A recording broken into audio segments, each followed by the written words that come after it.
Maharashtra today 24 news, सत्य परिस्थितीचा सविस्तर आढावा। व्यापाऱ्यांची दुकाने काढूनही लिफ्टसह स्कायवॉकच्या कामाला गती नाहीच। श्री क्षेत्र माहूर येथील रेणुका मातेच्या दर्शनासाठी दिव्यांग, वयोवृद्ध, बालगोपाल व गरोदर माता यांना जाणे येणे सुलभ व्हावे म्हणून केंद्रीय महामार्ग मंत्री नितीन गडकरी यांनी लिफ्टसह स्कायवॉक हा प्रकल्प मंजूर करून आवश्यक तो 53 कोटीचा निधी मंजूर केला होता। सदर कामाला 3 वर्षाचा कालावधी उलटूनही कामाला गती नसल्याने भाविकांनी नाराजी व्यक्त केली आहे। लिफ्टसह स्कायवॉकच्या कामाची प्रत्यक्ष पाहणी केली असता खोदकाम पूर्ण झालेले नाही। 150 पैकी केवळ 26 पिलर्सचे काम सुरू असून ते पिलर्स अद्याप पायाबाहेर आलेले नाहीत।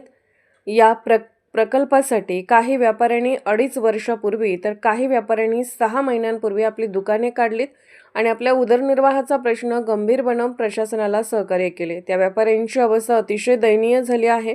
महाराष्ट्र टुडे मराठीसाठी ब्युरो रिपोर्ट, माहूर, नांदेड।